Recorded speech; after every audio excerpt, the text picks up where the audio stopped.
Allahumma salli wa sallim ala Muhammad wa ala alihi wa ashabihi wa man tabi'ahum bi ihsanin ila yaumiddin, amma ba'du.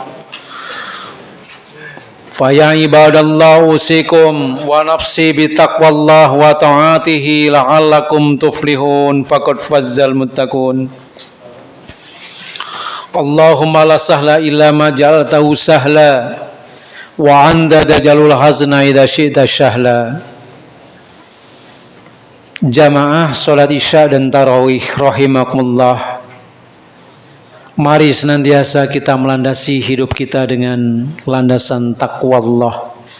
Sebab hanya orang-orang yang bertakwalah yang dijanjikan kelak selamat di akhirat. Dan di dunia sudah bisa dirasakan karena ketakwaan, yaitu ketenangan batin, kesungguhan di dalam beribadah, kemudian sabar dan syukur dalam menghadapi kehidupan, ujian, baik kenikmatan maupun penderitaan. Ma'asyiral muslimin jamaah rahimahullah, perlu kita sadari terus-menerus bahwasanya kehidupan seorang mukmin tidak henti-hentinya dari ujian atau fitnah kehidupan. Hal ini sebagaimana Allah nyatakan yang sama-sama sudah kita baca di dalam surat Al-Mulk ayat yang kedua, alladzi khalaqal mauta wal hayata liyabluwakum ayyukum ahsanu amala. Allah Subhanahu wa taala yang mengatur kehidupan dan mematikan, menghidupkan dan mematikan, dan menguji di antara kalian wahai manusia dengan berbagai macam ujian kehidupan. Siapa di antara nanti yang lulus dalam menjalani kehidupan sehingga ahsanu amala, menghadap Allah dalam keadaan membawa amal yang baik. Ma'asyiral muslimin asyhadakumullah, belakangan kita sering mendapatkan penjelasan, bahkan mungkin sudah sering mempraktekkan di dalam keutamaan membaca surat Al-Kahfi di hari Jumat, suratul Kahfi, surat ke-18. Surat Al-Kahfi, Al-Kahfi artinya goa. Ada peristiwa penting untuk mengambil ibrah pelajaran yang terdapat di dalam surat tersebut. Rasul SAW menganjurkan barang siapa yang membaca suratul Kahfi keseluruhan dari 1 sampai 110 di hari Jumat, bebas pilih kapan saja waktunya, yang penting hari Jumat malam atau siang, maka Allah SWT akan berikan bimbingan, petunjuk dari Jumat ini ke Jumat berikutnya dalam menjalani kehidupan. Pada hadis yang lain menyebutkan, barang siapa membaca suratul Kahfi di ayat 10 pertama dan 10 terakhir, maka akan dilindungi dari fitnah, cobaan dahsyatnya Dajjal. Ma'asyiral muslimin asyhadakumullah, maka bagi kita yang sudah menjalankan, mempraktekkan, perlu dipertahankan terus-menerus. Di antaranya keutamaan suratul Kahfi. Di masyarakat kita justru yang sering kita dapatkan praktek surat Yasin, bahkan ada pengajian Yasinan. Ternyata hadis yang sahih di hari Jumat, baik siang maupun malamnya, adalah suratul Kahfi. Ada apa dalam ibrah surat Al-Kahfi? Setidaknya ada 4 pelajaran ketika Allah memuji hambanya dengan 4 ujian yang disadari bagi orang yang beriman. Kalau orang kafir Bukan ujian namanya, hukuman kehidupan ini bagi orang kafir. Ya. Kalaupun kenikmatan, ya nanti hukuman di akhirat. Apalagi hukuman di dunia derita, ya derita yang dicicil. Sudah derita di dunia, di akhirat merasakan lagi. Ini bagi orang kafir.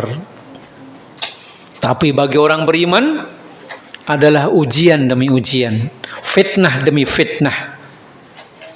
Pelajaran yang pertama, suratul Kahfi dari 1 sampai 10 menceritakan tentang 7 pemuda yang disebut dengan Ashabul Kahfi. 7 pemuda ini mempertahankan agamanya, akidahnya, keimanannya dari tekanan-tekanan penguasa yang zalim, di mana seluruh rakyatnya diperintahkan mengagungkan, ya menghormati, menyembah raja. Faham ajaran yang diterapkan oleh raja tersebut, mengagungkan raja.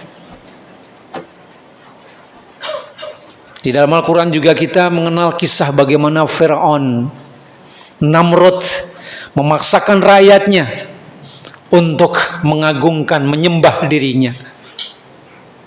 Nah, 7 pemuda ini dia enggan atas hidayah Allah SWT, diberikan hidayah bertauhid, beriman, sehingga tidak mau tunduk patuh menyembah, menghormati raja dan aturan yang diterapkan di kerajaan tersebut. Kemudian mereka senantiasa menyingkir keluar dari rumah, merenung secara qadarullah, takdir Allah SWT. Bertemulah 7 pemuda ini sama-sama di jalan gangan, ya.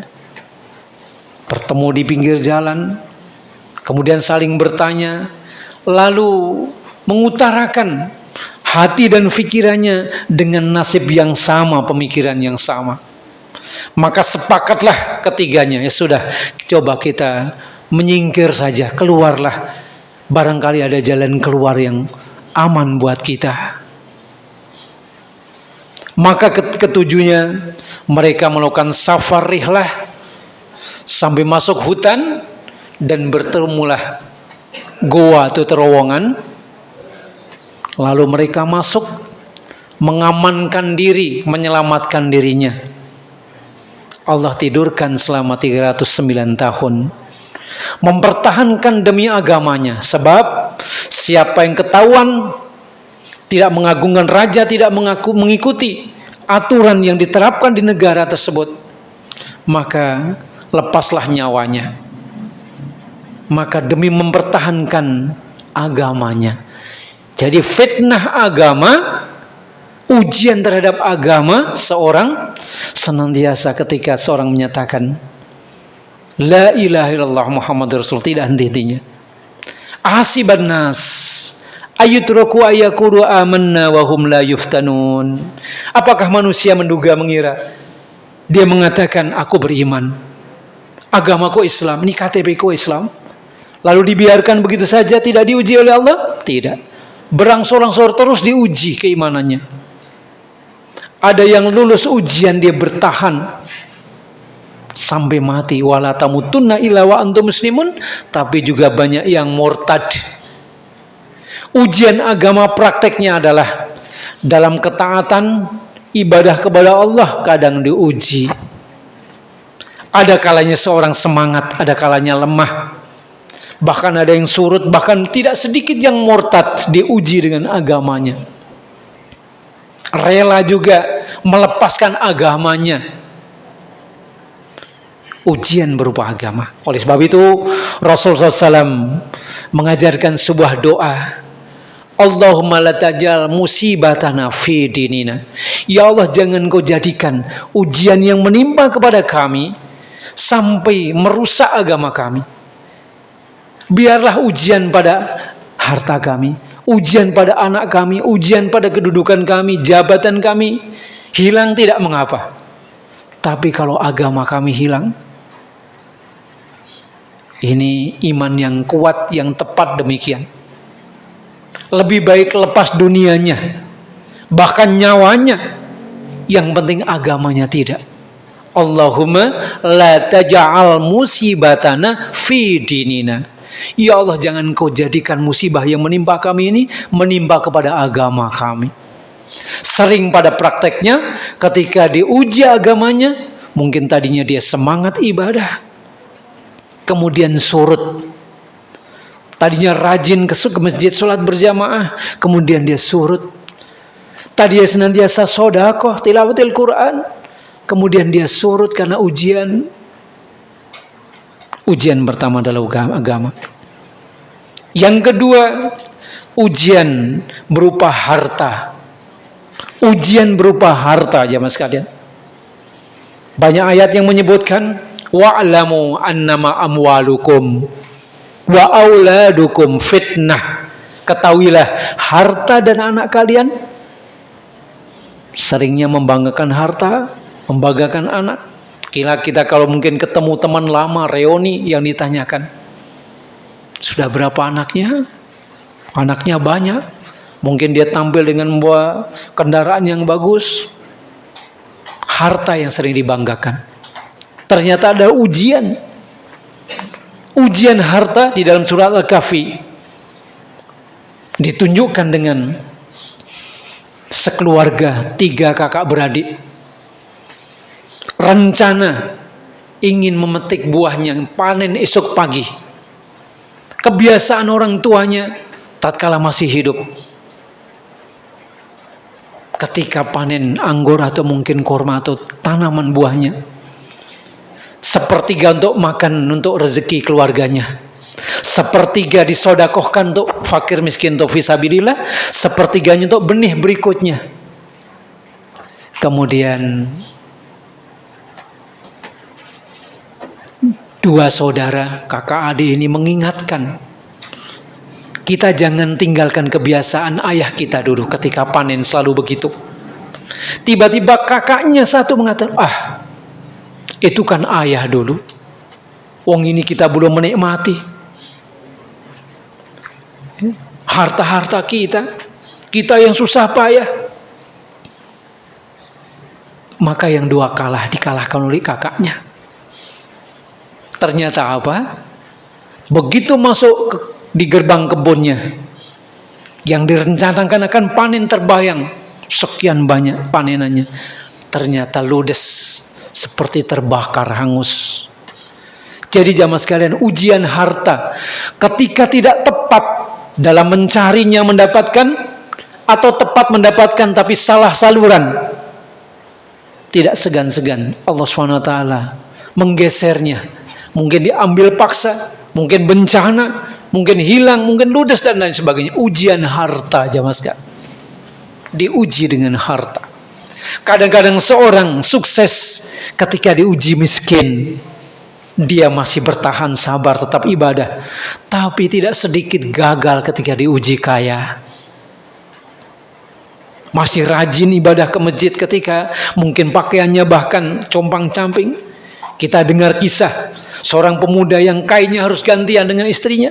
Setiap selesai salam dia segera untuk kembali pulang. Loh, kenapa kamu buru-buru? Kayaknya harus gantian dengan istriku ya Rasulullah. Doakan aku agar aku cukup. Ada pengganti. Didoakan oleh Nabi, kemudian berubahlah keadaannya, rezekinya. Ternyata apa? Yang tadinya sholat berjamaah di shaf awal, kemudian terlambat. Sibuk dengan hartanya. Ujian berupa harta, jamaah sekalian. Harta adalah fitnah.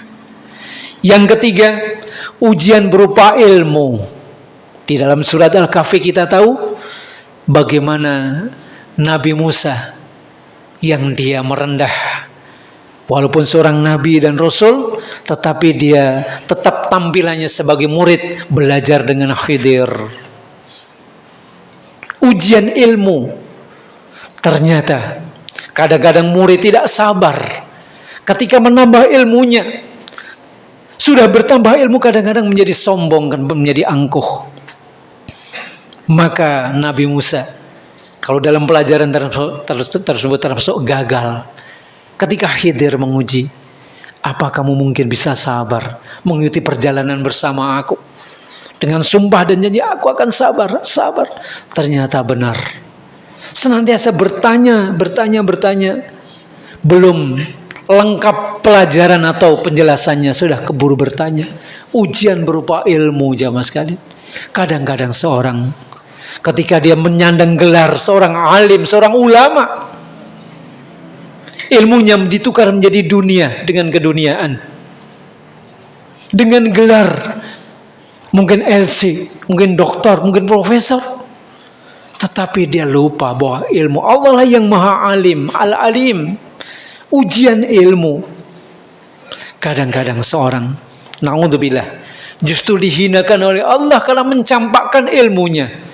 Padahal seorang alim adalah lebih mulia daripada seorang raja, lebih mulia. Bahkan innama yakhshallaha min ibadihil ulama. Yang paling takut di sisi Allah adalah ulama. Kalau dia pertahankan ilmunya, dia sadar dengan ilmunya itu adalah ujian berupa ilmu. Kemudian yang keempatnya, ujian berupa jabatan. Di dalam surah Al-Kahfi ini ada kisah Raja Zulkarnain. Ketika dimintai tolong oleh satu kaum, karena kaumnya dizalimi oleh tetangga sebelahnya, maka dia minta tolong, ya Tuhan, tolonglah, buatkan benteng buat kami. Engkau kan kuat, engkau mampu. Kami akan berikan hadiah nanti kepadamu. Tolonglah, kami senantiasa dianiaya, dizalimi oleh tetangga kami. Kemudian apa kata Zulkarnain? Tidak perlu engkau memberikan hadiah kepadaku. Apa yang diberikan oleh Allah kepadaku ini karunia. Persis sebagaimana Nabi Sulaiman ketika diuji dengan kekuasaannya, dengan mengatakan hadza min fadli rabbi. Lihat berdua nih, ini ujian dari Allah. Allah menguji aku. Ujian itu fitnah. Jabatan adalah fitnah atau ujian. Banyak juga yang gagal ketika diuji dengan jabatan. Maka serendah-rendahnya RT adalah ujian jabatan di lingkungannya. RW, apalagi lebih tinggi lagi, adalah ujian. Dia akan membawahi, dia akan mengarahkan atau tidak terhadap rakyatnya, dan akan diminta pertanggungjawaban. Kullukum ra'in wa kullukum mas'ulun an ra'iyatihi. Setiap kalian adalah pemimpin dan diminta pertanggungjawaban tentang kepemimpinannya. Di sini adalah ujian berupa kekuasaan atau jabatan. Oleh sebab itu di dalam Islam, jabatan kekuasaan bukan rezeki, bukan hadiah, bukan kebetulan, apalagi dibuat kesombongan, karena merupakan ujian yang tentu adalah diminta pertanggungjawaban. Inilah pelajaran yang bisa diambil diantaranya dalam surat Al-Kahfi. Dan tidak henti-hentinya manusia atau orang beriman diuji. Mungkin diuji dengan keempat-empatnya, atau diuji dengan salah satu di antara empat tersebut. Ujian apapun yang mungkin kita hadapi, semoga kita ini lulus di dalam menjalani ujian sehingga menghadap pembela Allah SWT dalam keadaan husnul khotimah. Barakallahu li wa lakum fil Qur'anil azim. Subhanaka wa bihamdika asyhadu an la ilaha illa anta astaghfiruka wa atubu ilaik. Wassalamualaikum warahmatullahi wabarakatuh.